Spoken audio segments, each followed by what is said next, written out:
Hi everyone, welcome back to Corporate Decoder, the place where we dig into the details of corporate filings so you don't have to. Today we are tackling ADC Therapeutics proxy statement. Now I know what you are thinking, proxy statement, snooze fest, but trust me, there are some interesting things in here, especially when it comes to how the executives are getting paid. It's enough to make you spit out your coffee. This proxy statement is letting shareholders know about the annual meeting coming up. At this meeting, shareholders get to vote on important stuff like who gets to sit on the board of directors, and importantly, how much the top dogs get paid. Buckle up, let's get into it. First things first, ADC Therapeutics is a Swiss company, but they're listed on the US stock exchange. So they need to play by US rules too. They're focused on cancer treatments, specifically antibody drug conjugates, which are basically smart bombs that target cancer cells. It's a tough industry, and staying competitive means attracting and keeping top talent. The annual meeting is set for June 3rd, a real early start for those in the US, but convenient for folks in Europe.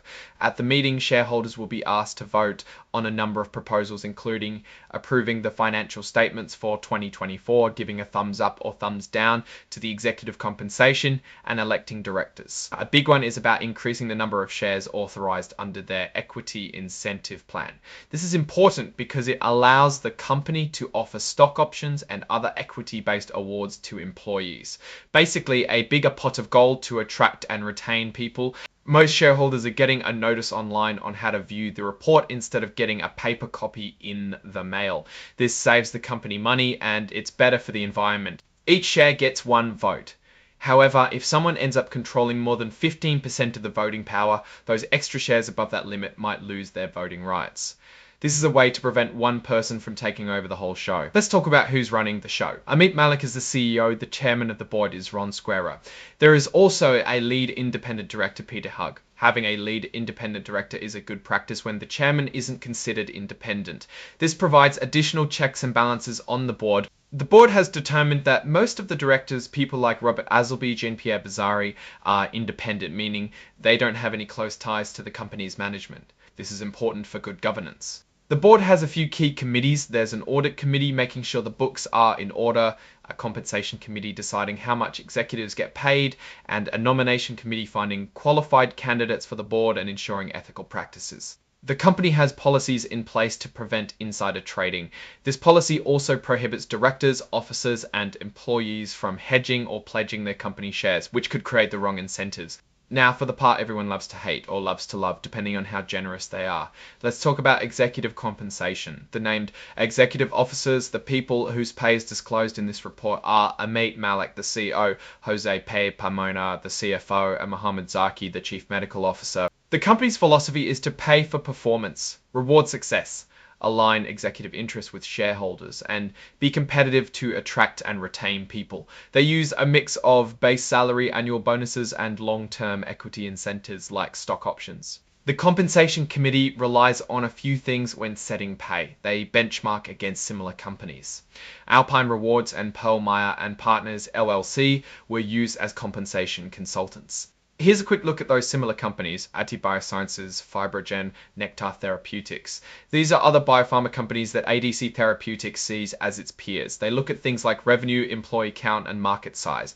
In 2024, the executives got modest salary increases. Malik's salary went up to $746,000, Carmona's to $505,000, and Zaki's to $670,000 to $670,000. But remember, salary is just one piece of the puzzle. A big chunk of the potential pay comes from annual incentive bonuses tied to hitting certain goals. Some of those goals include Zynlonta revenue, which is one of their drugs, advancing clinical trials, pushing forward the pipeline, extending the cash runway, and driving employee engagement. For 2024, the performance achievement was assessed at 95%. Because of the performance, Malik got a bonus payout of $425,354. Carmona got around $218,000. To keep the CEO and CFO from jumping ship, they also got retention bonuses in 2023. In 2023, the Compensation Committee made annual awards for 2024, but gave them out in December.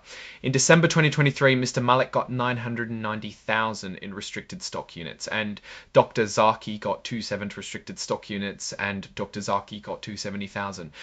Here's a quick look at their overall compensation, and it's composed of Ekromit Malik, the Chief Executive Officer, made $1,837,628 in $2,005 Ocheze Pepe Carmona.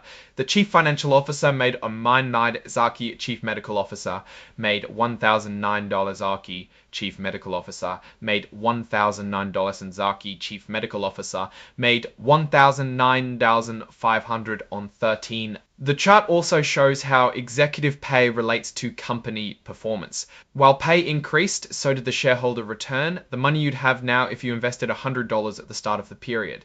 It increased from $43 to $51. It also shows that net income is still negative. The compensation committee is confident that there were no conflicts of interest in the design of the plans. If they mess up the accounting or do something really bad, the company has a clawback policy, meaning they can take back some of the compensation.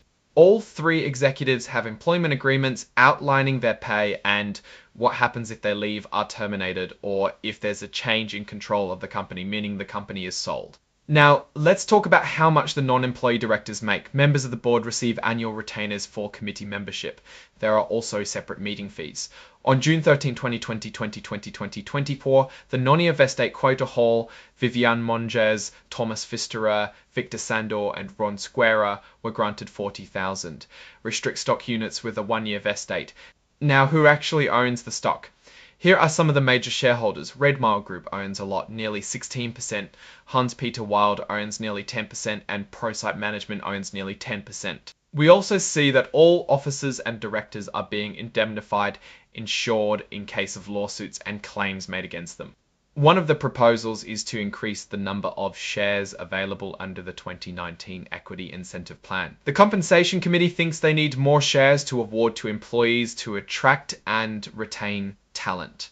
If shareholders approve the addition, the board will not require further authorization. The amendment could make it harder for someone to take over the company by issuing more stock to friendly parties.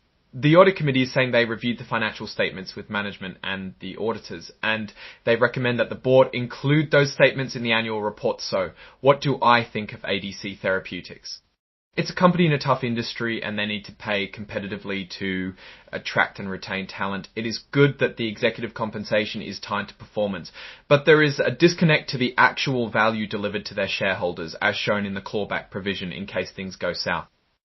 The thing that stands out to me the most is just how much they're relying on stock-based compensation. While good, this also dilutes the stock and could be problematic for current investors, especially when performance goals aren't clear-cut. Overall, ADC Therapeutics is trying to incentivize its executives and board members, but the company needs to be careful to balance those payouts with actual shareholder value. Thanks for watching. If you found this breakdown helpful, be sure to like this video, leave a comment with your thoughts, and subscribe for more corporate deep dives. See you in the next video.